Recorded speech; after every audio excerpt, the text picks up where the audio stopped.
Quero desejar a todos os meus irmãos maçons e não maçons, judeus e não judeus, um forte abraço, né? E compartilhar com as senhoras e os senhores hoje como o livro de Mateus é basicamente uma confissão, um testemunho do golpe de Estado que Jesus tentou dar no povo de Jerusalém, no templo de Jerusalém, né? Dá a entender até que toda pessoa que carrega esse nome de Messias, né, carrega, parece que um nome assim meio complicado, né? Porque você veja, Jair Messias Bolsonaro, né, carrega o nome Messias e tentou dar um golpe de Estado junto com o povo dele aqui no Brasil. Então, é, Mateus capítulo 16, versículo 13, diz assim, a confissão de Pedro. Começa dizendo assim: Indo Jesus para as bandas de Cesareia, Felipe perguntou aos seus discípulos: Quem disse eu povo filho do homem? E eles responderam: Uns dizem João Batista, outros Elias, outros Jeremias, alguns dos profetas.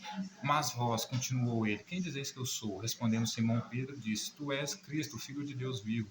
Então Jesus lhes afirmou: Bem-aventurado és Simão, porque não foi a carne nem sangue quem tu revelou, mas meu Pai que está nos céus. Também eu te digo que tu és Pedro, e sobre esta pedra edificarei a minha igreja, e as portas do inferno não prevalecerão contra ela. Dar-te-ei as chaves do reino dos céus, e o que ligares na terra terá sido ligado nos céus, e o que desligares na terra terá sido desligado nos céus. Então advertiu os discípulos de que ninguém dissesse ele a si o Cristo. Então, o que está acontecendo aqui, senhoras e senhores? Jesus pergunta para os discípulos dele o que o povo acha dele. Os discípulos vão dizer para Jesus: Bom, Jesus, eles acreditam que você é um profeta. Uns acreditam que você é Elias, outros acreditam que você é Jeremias. E por que eles acreditavam que Jesus era Jeremias? Porque o profeta Jeremias profetizou que o povo, né, havia parado de seguir as leis da antiga aliança que Deus deixou para eles através de Moisés, sacrifício de animais para perdão dos pecados, circuncisão. Então Deus iria mandar sobre eles um rei que iria imprimir essa lei na mente e no coração deles, e esse rei habitaria com eles, e esse rei seria Deus deles, e eles seriam o povo desse Deus. E por que eles achavam que Jesus era Jeremias? Porque Jesus dizia que vinha governar as nações com cetro de ferro e queria trazer uma nova aliança, que justamente é a aliança que ele selou com os discípulos dele, na ceia dele, na última ceia dele com os discípulos. E também dizia que via para seguir a lei e não para abolir a lei, certo? Então, por isso eles achavam que Jesus era um profeta. Aí Jesus pergunta para Pedro, para os discípulos dele: E vocês, o que vocês acham que eu sou? Aí Pedro pega e responde para Jesus: Jesus, eu acredito que você é Cristo, que você é filho de Deus, ou seja, eu acredito que você é o nosso rei. Certo? Então Jesus vai olhar para Pedro e vai falar para Pedro: Pedro, você é bem-aventurado, você é bem feliz, porque não foi a carne e nem o sangue quem te revelou, mas o meu Pai que está no céu. Então ele vai dizer para Pedro o seguinte: Pedro, lembra daquela aliança que eu selei com vocês lá na última ceia, que eu disse que o vinho era o meu sangue e que o corpo era a minha carne, e que o meu corpo era o pão que eu estava partindo?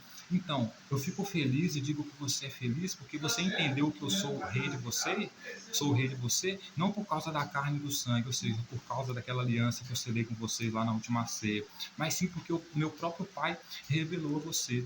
Então ele vai dizer para Pedro assim: e também eu digo para você uma coisa, Pedro,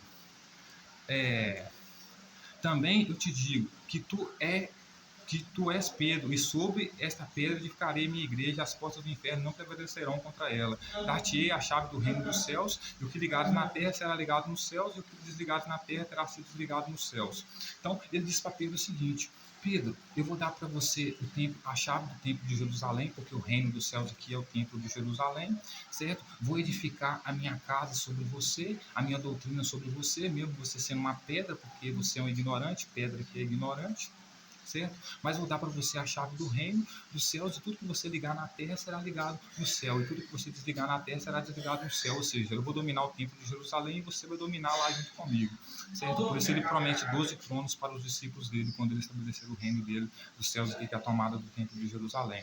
Então ele vai dizer para Pedro: você vai ter ordem para decidir as coisas, tudo que você decidir que vai acontecer na terra será aceito no céu, tudo que você disser que vai acontecer no céu será aceito na terra, porque você vai ter domínio sobre o templo de Jerusalém, o reino dos céus, e sobre a terra, Jerusalém, certo? Mas ele continua dizendo: só não diga para ninguém que eu sou o Cristo, advertindo eles, né? Não diga para ninguém que eu sou o Cristo, ou seja, que eu sou o Rei, que eu sou o Filho de Deus.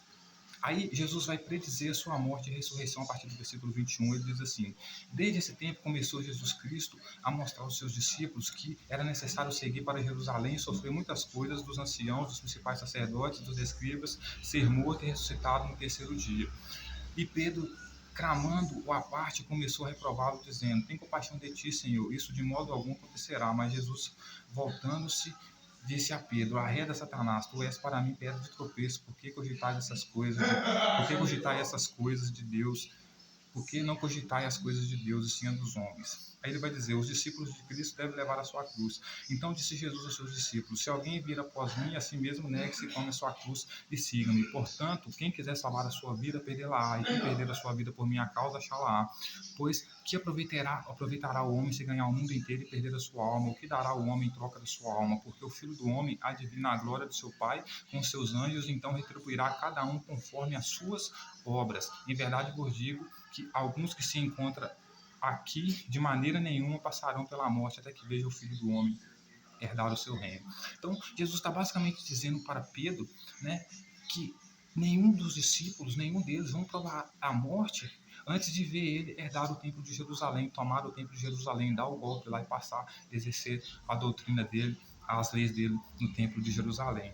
Certo? Por que ele diz isso? Porque ele diz para os discípulos dele que está chegando a hora deles irem para o templo de Jerusalém, para Jerusalém lá, exercer a autoridade dele, tomar o templo de Jerusalém lá. E por causa disso vai ser necessário que eles sofram muita coisa, que eles sejam perseguidos, que eles tenham que carregar a cruz, certo? Mas que eles sejam mortos e ressuscitados no terceiro dia. Mas por que Jesus disse que ele vai ser morto e ressuscitado no terceiro dia? Eles, né? Porque Jesus pretende ter uma guerra com o templo de Jerusalém, por isso, com as autoridades de Jerusalém lá. Por isso que ele manda as pessoas comprarem, venderem a capa e comprarem espadas, certo? Só que aí ele fala que vai ressuscitar no terceiro dia, por quê? Porque ele pretende ter uma guerra de 3 dias. Por isso que ele diz para os discípulos dele: aqueles que vencerem, né, herdarão o reino dos céus. Ou seja, porque vai ter uma batalha de arma e aqueles que vencerem essa batalha com Jesus, esses vão ser os ressuscitados e vão herdar o reino do céu. Justamente por quê? Porque antes da batalha eles eram escravos comuns,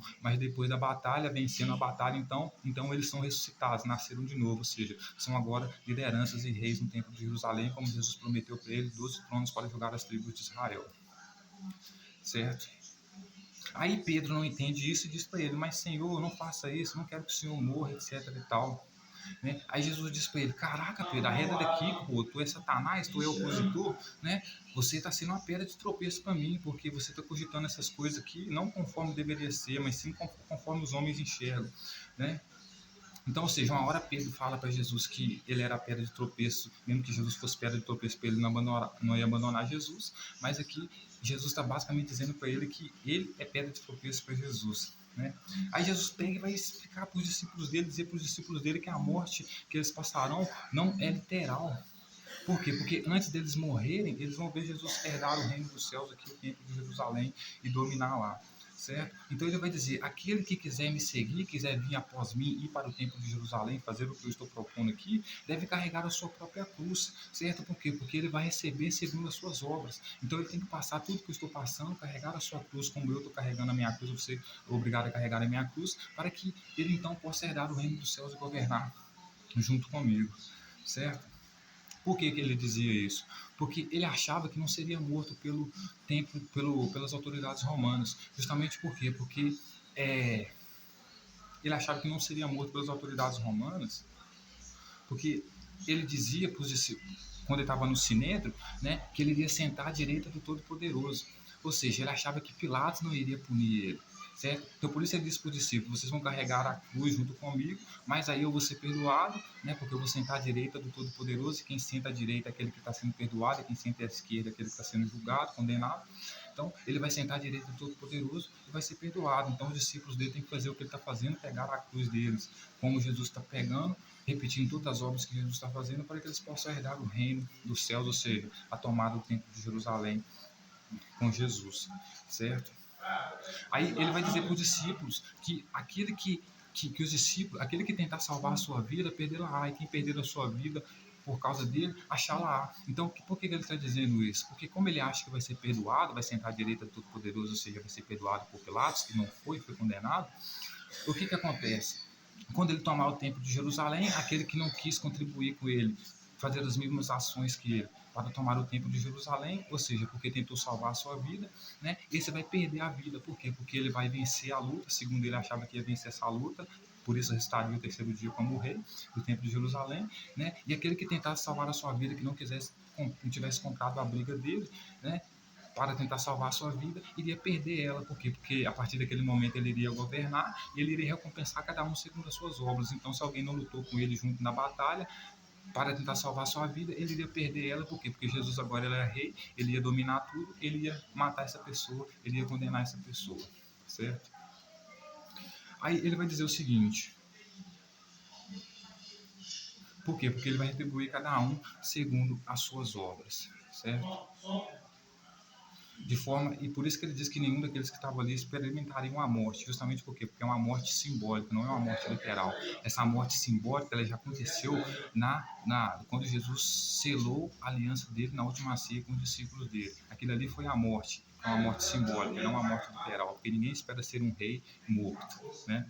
Espera ser um rei vivo. Só que o plano de Jesus deu tão errado, que um discípulo dele negou ele, Pedro, outro discípulo dele traiu ele, entregou ele às autoridades, Judas, e outro discípulo dele testemunhou contra ele perante o Sinédrio, porque o texto vai dizer que apareceu lá uma testemunha, essa testemunha era um dos que seguiam ele, ou seja, os discípulos, né? E, assim, ele queria impor tanta autoridade, que quando ele vai falar lá a cura de um jovem possesso lá, ele vai dizer que um homem leva o filho dele, que estava possesso, né? Era lunático, ou seja, o demônio, que estava com o demônio aqui é ser louco, a lucidez, né? Ele vai dizer assim, o homem vai dizer assim: eu levei o meu filho até os seus discípulos não conseguiram curar, então eu trouxe ele até vocês. Jesus pega e vai dizer assim: vocês são de pequena fé demais, porque se vocês tivessem fé do tamanho de um grão de mostarda, ou seja, se vocês acreditassem que vocês têm autoridade, vocês diriam para o monte: sai daqui, vai para ali, o monte obedeceria a vocês. E o monte aqui é o quê? São as pessoas. Então o que ele estava querendo dizer? Se vocês tivessem fé, vocês acreditassem cegamente que vocês têm autoridade, como eu acredito que tenho, se vocês dissessem para uma multidão que simboliza a morte, vai para um lugar, ela ia. Se vocês dissessem vai para outro, ela ia, né? Então, senhoras e senhores, veja que a morte de Jesus aqui, né, era uma morte simbólica. Era a morte que ele selou com os discípulos dele na última ceia lá, quando ele celebrou a nova aliança lá. A morte dele era simbólica. Era o corpo dele sendo espedaçado lá ao partir do pão dele e ele derramando vinho na taça dos discípulos como se fosse o sangue dele. Aquilo ali era a morte dele, era a morte que ele iria passar, né? O que viria depois disso aqui seria a batalha dele contra as autoridades de Jerusalém. Certo? Então ele iria ressuscitar no terceiro dia, porque ele previa que iria lutar contra as autoridades de Jerusalém durante 3 dias, né? E nesses 3 dias ele venceria. Então por isso aquele que vencer é do reino dos céus. E nessa vitória dele de 3 dias de luta armada contra as autoridades de Jerusalém, ele iria então poder exercer a autoridade dele, né? Governar as nações com servo de ferro e dar a cada um segundo a sua obra, certo? Mas os discípulos achavam que eles iriam ter que ter uma morte literal, e o que não era uma morte literal. Era uma morte simbólica, né? Então, Jesus queria que os discípulos tivessem a autoridade que ele tinha, tivessem a coragem que ele tinha, mas no final das contas todo mundo viu que o plano dele era furado, porque não recebeu perdão de Pilatos, porra nenhuma, não sentou à direita do Todo-Poderoso Pilatos, sentou à esquerda, porque quem senta à esquerda é condenado, e ele foi condenado e morto. Então os discípulos picaram a mula, deu no pé, porque viu que dali não saía rei nenhum, e não era rei nenhum, não ia governar porra nenhuma, né? E que no máximo foi morto e crucificado, né? Carregou a cruz. Se os discípulos tivessem carregado a cruz, iria morrer crucificado como ele, não ia só carregar a cruz, né? Porque ele planejava só carregar a cruz, por isso ele manda os discípulos carregarem a cruz, mas quando chegasse no sinédrio fosse perdoado, né? Mas não aconteceu, carregou a cruz e foi condenado, foi considerado culpado. Então por isso os discípulos todos caíram fora e o plano dele deu errado.